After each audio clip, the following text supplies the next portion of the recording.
Recteur, c'est quoi cette bouteille de lait?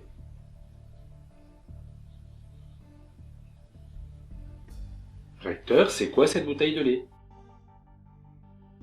Tout à l'heure, j'étais dans l'historique de navigation, mais... bien vois-tu, c'est très simple. Ceci n'est pas une bouteille de lait, ceci est une bouteille d'eau de riz. Par rapport à ton épisode. Il dit qu'il voit pas le rapport. Le riz, la Chine, tout ça. Bien le bonjour, c'est Recteur. Aujourd'hui, je vais vous apprendre à cuisiner de l'eau.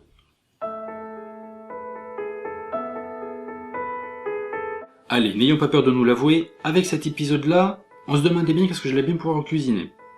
L'eau, la vie, la mort. Bien qu'à un moment donné, Georges ait parlé de phare breton, je m'en suis quand même inspiré pour vous sortir, comme dans le phare breton, des fruits secs dans une eau de vie, l'eau de riz. Alors justement, petit aparté, le fait que ce ne soit pas du lait. Je vous mettrai ici le lien qui amène directement à la rediff du live où on en parlera. Pourquoi ce n'est pas du lait? C'est de l'eau avec du riz. Le riz, la Chine, les raisins, Rome, le phare breton. J'avais tous les ingrédients qui étaient présents. Et je vous propose donc de cuisiner tout ceci.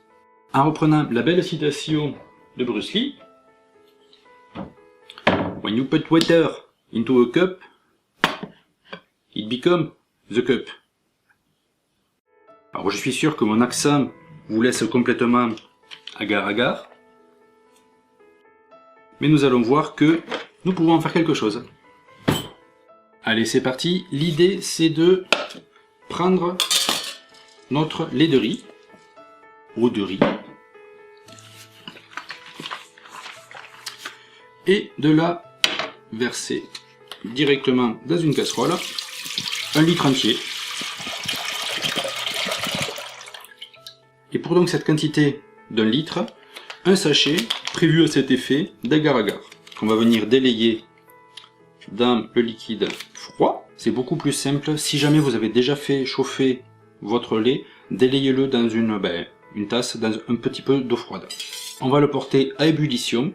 Une fois que ça sera à ébullition, on reste une petite minute et on se retrouve juste après. Donc je vais essayer de donner une forme de phare à cette préparation. Donc je suis venu disposer déjà quelques petits grains de raisin directement dans le moule. Et le reste va venir se rajouter sur la fameuse minute d'ébullition dès que ça sera prêt. Je vous laisse, j'y retourne. Ça se surveille comme le lait sur le feu. Donc voilà, on le sort du feu.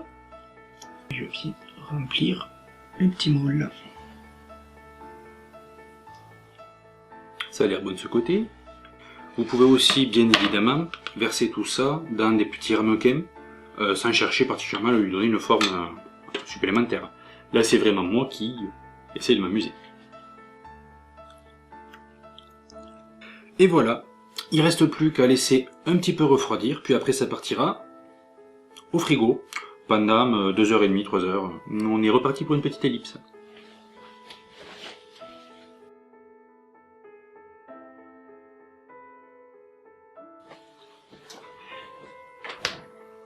Et voilà, à tout à l'heure. Bien, c'est parti pour tester le démoulage. Donc là avec un couteau je viens décoller les bords et je vais essayer de glisser après en dessous pour qu'il y ait un appel d'air. Allez, première étape réussie. Maintenant, la deuxième partie.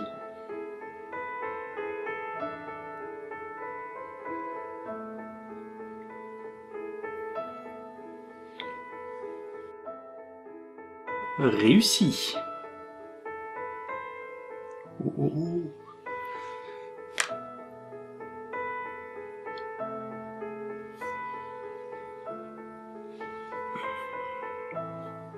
Et voilà. Bon, ça n'a pas exactement la tenue que j'espérais, comme j'avais mis sur Facebook et Twitter du coup dimanche soir. Ça prend un petit peu la forme que ça veut. Il est temps de conclure en vous rappelant que la cuisine est un art où chacun doit se sentir artiste.